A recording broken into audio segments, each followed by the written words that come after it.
Section 1. You will hear a telephone conversation between a customer and a representative of an insurance company. First, you have some time to look at questions 1 to 5. You will see that there is an example that has been done for you.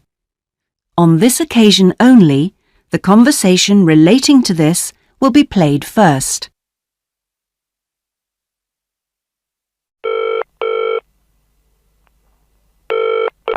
Hello?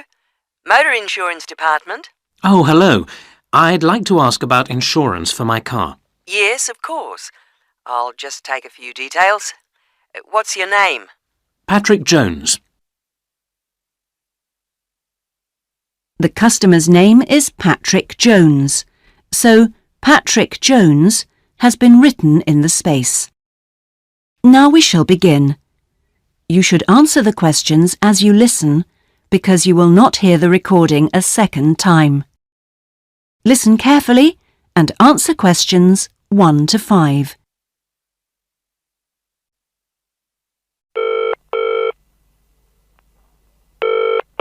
Hello? Motor Insurance Department? Oh, hello.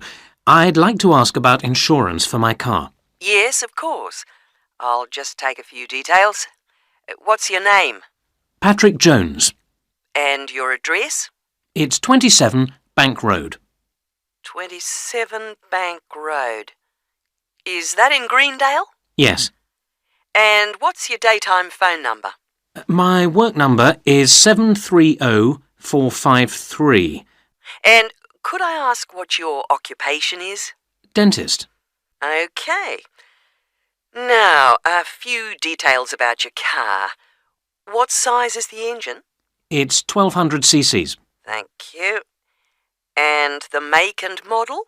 It's a Houghton Sable.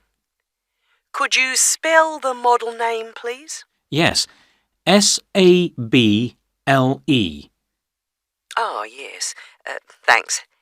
And when was it made? 1997. Lovely. Right.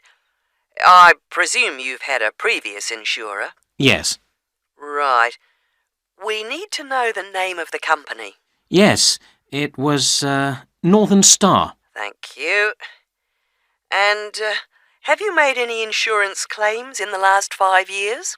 Yes, one in 1999. And what was the problem? It was stolen, but... That's fine, Mr. Jones. That's all we need to know at the moment. Before you hear the rest of the conversation, you have some time to look at questions 6 to 10. Now listen and answer questions 6 to 10. And will there be any other named drivers? Just the one. And his name? Simon Painter. Could you spell the surname, please? P-A-Y-N-T-E-R. OK, thank you. And what relationship is he to you? He's my brother-in-law. And what will you or Mr. Painter be using the car for? Well, mainly for social use. Social use. Will you be using it to travel to work? Yes, sometimes. Travel to work. Anything else? No, that's it. And finally, when would you like to start the insurance? I'll need it from the 31st of January. Right. Mr. Jones, I'm getting a couple of quotes coming up on the computer now, and the best bet looks like being with a company called Red Flag. Yeah? And that comes out at $450 per year. Oh, well, that seems okay. It's quite a bit lower than I've been paying up to now. Great. So, would you like me to go ahead with that? Sure, why not? How would you like to pay? That is the end of Section 1. Now turn to Section 2. Section 2. You will hear a recorded message giving tourists travel information in a large city. First, you have some time to look at questions 11 to 18. Now listen carefully and answer questions 11 to 18. Thank you for calling the tourist line. There are many different ways of getting round the city, and we'd like to suggest some you may not have thought of. How about a city trip by boat? There are 4 main stopping points. From west to east, Stop A, Greenbanks, Stop B, City Bridge, Stop C, Roman Landing, and Stop D, Newtown. You can find the main booking office at Stop A. The first boat leaves at 8 a.m. and the last one at 6:30 p.m. There are also many attractions you can visit along the river. At Stop A, if you have time, you can visit the fine 16th century palace here, built for the king, with its beautiful formal gardens. It's very near the booking office. Now you can enjoy every corner of this superb residence. Stop B. Why don't you visit Tower Restaurant with its wide range of refreshments? This is a place where you can sit and enjoy the wonderful views over the old commercial and banking centre of the city. Stop C is the area where, in the 1st century AD, invading soldiers crossed the river. This was much shallower than it is now. That's why this area is called Roman Landing. There's an interactive museum to visit here, with a large shop which has a good range of local history books. At the furthest point of the trip, Stop D, the most exciting place to visit is the new entertainment complex with 7-screen cinema, bowling alley, and video games arcade. Before you hear the rest of the message, you have some time to look at questions 19 and 20.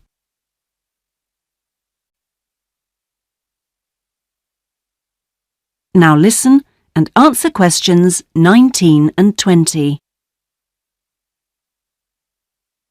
Besides the boat tours, there are city buses. 2 companies offer special services. The top bus company runs all its tours with a live commentary in English.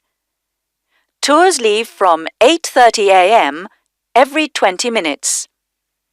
There are departures from Central Station, Castle Hill, and Long Walk. This is a hop-on, hop-off service, and tickets are valid for 24 hours. For further details, call Top Bus on 0208 944 7810. The number 1 sightseeing tour is available with a commentary in 8 languages. Buses depart from Central Station every 5 to 6 minutes from about 9 a.m., with the last bus at around 7 p.m. There are also number 1 services with an English-speaking guide. That is the end of Section 2. Now turn to Section 3. Section 3. You will hear a seminar with Dr. Martin Merriweather of the Antarctic Centre in Christchurch, New Zealand. First, you have some time to look at questions 21 to 26.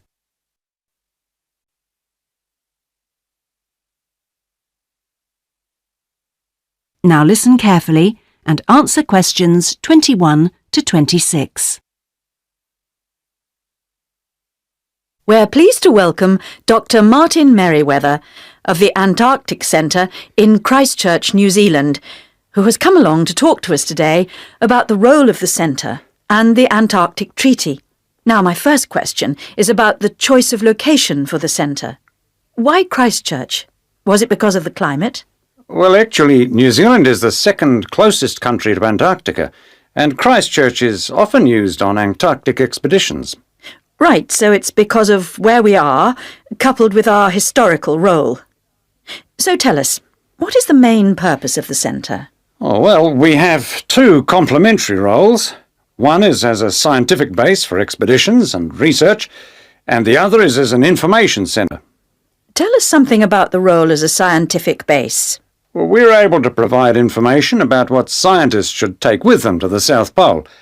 For example, the centre contains a clothing warehouse where expeditions are supplied with suitable clothing for the extreme conditions. I suppose you need a bit more than your normal winter coat. Yes, exactly.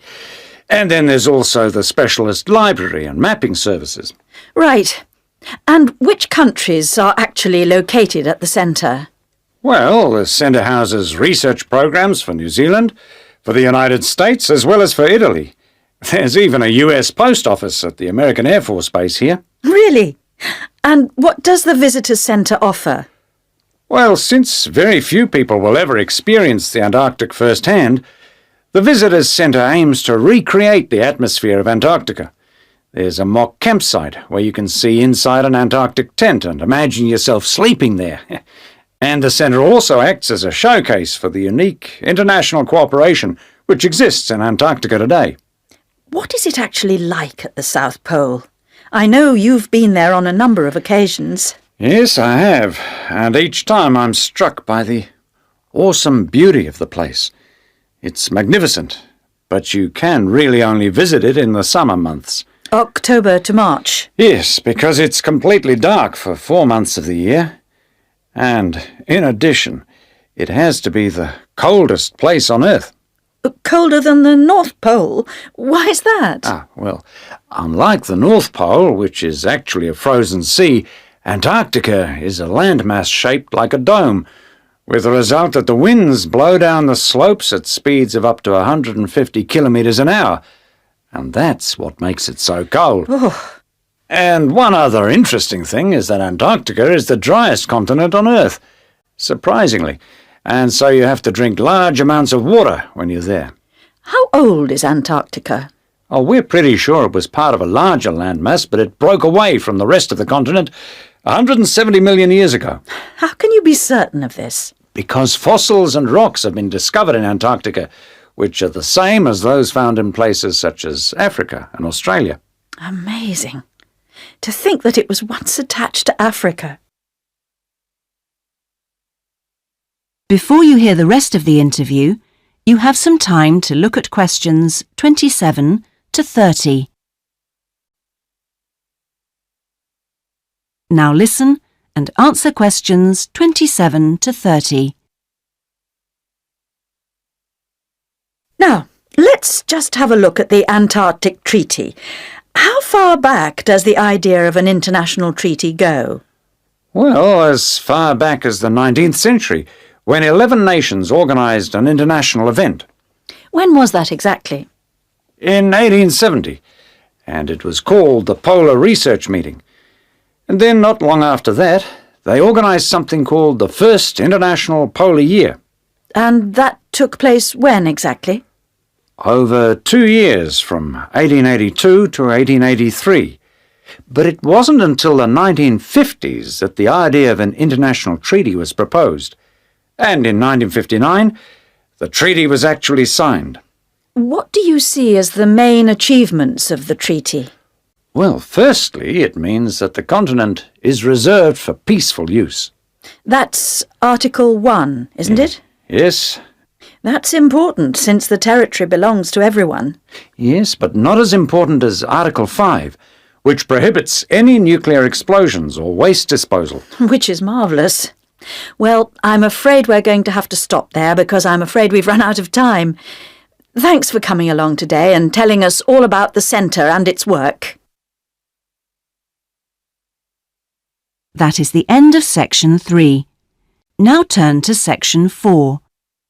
Section 4. You will hear a presentation given by a sports science student on her project on left and right-handedness in sport. First, you have some time to look at questions 31 to 40.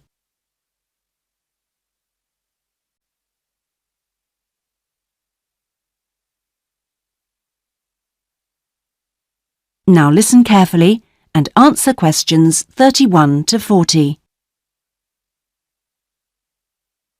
My topic is handedness, whether in different sports it is better to be left or right-sided, or whether a more balanced approach is more successful. I'm left-handed myself, and I actually didn't see any relevance to my own life when I happened to start reading an article by a sports psychologist called Peter Matthews. He spent the first part of the article talking about handedness in music instead of sport, which I have to say almost put me off from reading further. But what I soon became struck by was the sheer volume of both observation and investigation he had done in many different sports, and I felt persuaded that what he had to say would be of real interest. I think Matthew's findings will be beneficial, not so much in helping sports people to work on their weaker side, but more that they can help them identify the most suitable strategies to use in a given game. Although most trainers know how important handedness is, at present they are rather reluctant to make use of the insights scientists like Matthews can give, which I think is rather short-sighted, because focusing on individual flexibility is only part of the story. Anyway, back to the article. Matthews found a German study which looked at what he called mixed-handedness, that is, the capacity to use both left and right hands equally. It looked at mixed-handedness in 40 musicians on a variety of instruments. Researchers examined a number of variables. For example, type of instrument played, regularity of practice undertaken, and length of time playing instrument, and found the following. Keyboard players had high levels of mixed-handedness, whereas string players like cellists and violinists strongly favored one hand. Also, those who started younger were more mixed-handed. Matthews also reports studies of handedness in apes. Apes get a large proportion of their food by fishing ants from anthills.